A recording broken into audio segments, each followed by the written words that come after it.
Tanda ulama akhirat yang keempat, dia tak bermewah-mewah pada makan minum, pada pakaian, pada perabot, pada rumah, kenderaan dan lain-lain. Maksudnya hidup zuhud. Contoh dia cerita yang kita pernah cerita dulu. Hatim. Hatim ni dia pergi rumah satu orang ulama, orang kata ulama lah. Dia tengah sakit ulama ni. Dia sampai-sampai depan rumah ulama ni, tengok pintu saja pun jenis mahal dah. Bila masuk dalam rumah ulama tu, dia tengok dengan hiasan semua. Dia kata ini bukan ulama akhirat, ini ulama dunia. Orang tu sakit, dia pun tanya. Dia Syekh dapat ilmu-ilmu agama ni daripada siapa? Daripada guru saya. Guru tu dapat pada siapa? Daripada guru dia. Guru dia dapat daripada siapa? Daripada para sahabat. Sahabat dapat pada siapa? Dapat pada Nabi Muhammad. Adakah mereka tu semua hidup mewah macam kamu? Dia kata dah. Jadi yang kamu bawa ni apa benda? Dia kata kan, maksud dia nak kata kamu ni ulama dunia. Terus orang tu lagi sakit. Kan? Orang ulama tu tadi lagi sakit. Cerita yang kedua pula, cerita Hatim juga. Kita pernah cerita hari tu. Dia keluar dari rumah orang tu, orang ramai tahu dah. Dia ni hentak ulama, dia kena pancung kan. Pancung dengan kata-kata. No, Hatim ada seorang lagi. Macam ni juga. Orang kata dia ulama tapi hidup tu bermewah, berlebih-lebih. Dia kata baik aku pergi. Dia pun pergi. Bila sampai rumah orang tu, Hatim ni tadi dia buat-buat macam orang bodoh lah. Ulama tu pun tanya, apa hajat kamu datang? Saya datang ni nak belajar cara ambil air sembahyang. Kata baik, saya tunjuk. Dia tunjuk lah. Basuh muka 3 kali. Yang Hatim ni tadi kata, okey saya pula buat. Dia buat 4 kali. Basuh muka 4 kali, tangan 4 kali semua. Tak, ulama tu tegur, "Oi, dia tak boleh membazir." Pasal tu Hatim nak pancung. Dia kalau lebih air banyak ni pun kamu kata membazir, yang kamu hidup mewah macam istana semua ni bukan bazir. Terus. Orang tu kata, oh nak kenal ke apa pun. Maksud dia Hatim nak kata ni bukan cara ulama akhirat. Ulama akhirat ni dia kena zuhud. Okay. Ada pula orang bertahan. Orang kata mewah pun tak apa, tapi jangan benda tu masuk ke dalam hati. Ada di tangan, tak ada di hati. Pakaian nampak mahal, makan pun nampak sedap-sedap, rumah pun nampak hebat, tapi tak masuk dalam hati. Macam tu boleh. Tapi masalahnya ulama tu memang tak masuk dalam hati dia. Yang orang-orang keliling dia, dia punya anak-anak, isteri-isteri tak terpengaruh ke dengan kemewahan? Dia punya jiran-jiran terpengaruh tak? Tengok rumah macam istana kan. Ulama tu memanglah tak masuk dalam hati dia. Dia zuhud, dia tak rasa apa-apa pun. Tapi hak jiran-jiran tadi, oi ulama pun rumah macam tu, kita pun kena lebih. Kan? Macam mana dengan jiran-jiran, dengan dia punya anak-anak murid, dia punya pengikut-pengikut. Tengok dia punya ulama hebat. Kereta dia rumah 4-5 biji. Satu-satu kereta pun ratus-ratus ribu. Dengan hiasan rumah dia semua jenis mahal-mahal. Dengan perabot dia, dengan lampu pun RM1,000. Dengan corak-corak keliling rumah, dengan barang-barang antik macam istana kan? Tapi ulama dan zuhud. Dengan pakaian, dengan jubah ada jenis mahal, cincin-cincin sebentuk pun mahal, dengan pen-pen, dengan jam-jam. Jam pun puluh-puluh ribu. Dengan minyak wangi boleh buat koleksi macam kedai. Ada rumah dia kan. Tapi ulama, bila kita perhatikan, orang agama patut zuhud.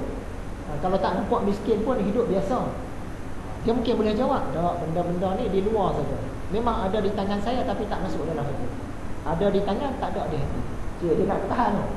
Nak bertahan. Tak apalah, kita sangka baik memang betul. Tapi bolehkah isteri-isteri dia, anak-anak dia, jiran-jiran dia, masyarakat dia, pengikut-pengikut, anak-anak murid dia, hati macam dia? Ni anak-anak ni kita duk bagi makan mewah setiap hari. Kita tak masuk dalam hati. Kan? Sebab kita ulama kan nak zuhud, tak masuk dalam hati. Kalau tiba-tiba miskin pun tak ada masalah, boleh makan. Tapi yang anak-anak tadi yang duk lambak makanan yang mewah-mewah setiap hari, tiba-tiba hidup susah. Anak-anak tu sanggup dah hidup ni. Sebab mereka ni dah biasa hidup tak zuhud. Yang kita duk bertahan, kita kata dah tak apa, ini ada di tangan, tak ada di hati. Tapi yang anak-anak isteri kita tadi ada di tangan, ada di hati. Jadi lebih baiklah kalau satu-satu orang tu ulama, dia ada hidup biasa. Bukanlah orang kata miskin, walaupun kaya tak payah tunjuk, simpan duit. Hidup biasa aja, tak payah mewah-mewah. Jadi kata Imam Ghazali, seandainya seorang-seorang tu dia tu ulama akhirat, dia memang tak bermewah-mewah. Tapi kalau ulama dunia, dia bermewah-mewah. Ini kita boleh beza. Yang kelima, tanda ulama akhirat, dia tak berlebih-lebih bergaul dengan pemerintah, dengan khalifah, dengan gubernur, dengan orang atasan ni dia kurang bergaul. Kecuali kalau benda penting sangat, dia banyak jauhkan diri. Kecuali kalau benda tu penting sangat, ataupun pemerintah tu pun memang orang soleh. Macam Hasan Al-Basri dengan Khalifah Umar Abdul Aziz. Hasan Al-Basri ni ulama besar, Khalifah Umar Abdul Aziz ni khalifah, dan dia pun orang agama. Yang tu baik tak puan? Tak ada masalah, sama-sama baik kan. Dia bukan pemerintah yang biasa. Itu pun khalifah duk panggil Hasan datang, Hasan kata aku tak mau bergaul dengan kamu banyak. Sebab kamu pemerintah. Padahal orang soleh lah. Apatah lagi kalau pemimpin yang biasa. Lagilah ulama tak boleh bergaul banyak. Kenapa tak boleh bergaul banyak dengan pemerintah biasa? Bergaul kena bergaul, tapi tak boleh bergaul banyak sangat. Ada beberapa sebab. Yang pertama, bila ulama dah bergaul dengan khalifah, dengan gubernur ni tadi, mulut dia akan terkunci. Dari segi mana mulut terkunci ni? Dari segi zuhud contohnya. Dia di tempat, di pondok dia boleh cerita, kita kena zuhud, pakaian biarlah yang biasa-biasa kan, makan pun yang biasa-biasa, hiasan pun, rumah pun yang biasa-biasa.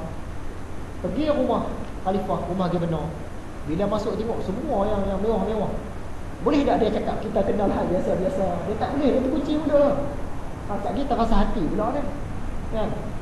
Perdana Menteri ke Presiden ke kan, kita rasa hati pula, terus tak cakap. Sebab tu Imam Ghazali tak bagi bergaul banyak. Bila bergaul banyak, mulut akan terkunci. Yang kedua, tak dapat kerelaan pemerintah. Contoh dari segi aurat. Kalau di surau kita boleh hentak. Apa ni tak tutup aurat dengan sempurna, dia akan digantung di akhirat, dia dibakar, macam-macam cerita.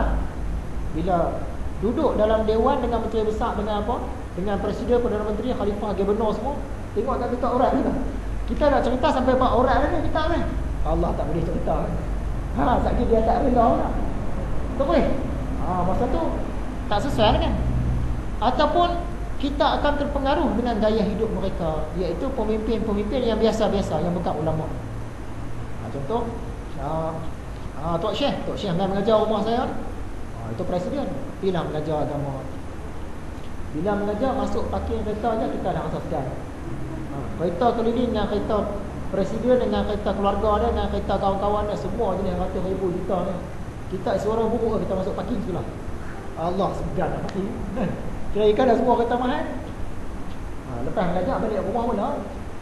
Minggu depan nak kena mengajar lagi ni rumah presiden ni. Di suara buruk ini kita tukar kereta. Dia terpengaruh lah. Kalau dekat orang biasa dia tak segan kan. Dia bawa suara buruk je. Dah begitu dia segan. Bila segan dia nak cari kereta yang mahal. Nak beli kereta apa bang? Kita beli kereta ni, kereta mahal sikit lah, kereta baru, tak mau kereta second hand. Sekejap lagi presiden khalifah tanya, ni kereta baru second hand, segan lah. Bergaul dengan orang hebat-hebat, dia jadi segan. Kereta baru, kereta baru, baik bang, kita beli kereta ni, Proton Saga baru lah. Tak boleh. Beli kereta Vios lah. Vios tak boleh, sekejap lagi dia pakai kereta taksi. Sebab di Indonesia kereta Vios buat taksi lah. Nak kereta mahal, padahal kemampuan kurang. Sebab apa? Bergaul dengan tu tadi, orang hebat-hebat. Kita beli ni mahal lagi lah, kereta 120,000. Dia tak cukup, 120,000 tak boleh. Sebab kereta ni kalau dilangkaui, orang buat taksi juga. Sekejap pergi rumah ni, rumah presiden, rumah gubernur, dia kata kereta apa? Baru beli. Alah, kereta taksi. Segan lah. Kita beli hak 140,000. Okey. Tak ada duit pun pinjam, cari beli 140,000. Sebab apa? Nak pergi mengajak di rumah presiden ni tadi. Mampu tak mampu, memang tak mampu nak beli, tapi segan.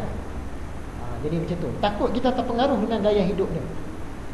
Bila duduk dalam majlis-majlis orang besar ni, kita kena pakai kot, tali leher semua kan? Buat pula tengah hari. Orang lain tengah hari steady. Sebab apa? Dia punya singlet dalam tu pun mahal, tak panas pakai, walaupun tengah hari. Dia punya kemeja dalam pun jadi mahal. Kot dia walaupun tebal, peluh kurang. Hak kita pakai hak biasa, bercurah-curah peluh. Duduk tengah panas kan? Tak boleh, jadi kena beli hak mahal juga kan? Orang lain steady, kita tiba-tiba peluh. Buat sekali orang tegak ni, siapa peluh turun saya ni? Segan lah. Kita pun segan, tak apa balik rumah ni nah, abang nak kena tempuh kot mahal. singlet hak mahal, baju kemeja hak mahal, kot hak mahal.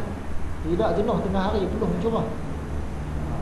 Jadi sebab tu Imam Ghazali tak bagi. Antara sebabnya bila bergaul banyak dengan pemerintah, dengan khalifah, dengan gubernur, mulut akan terkunci.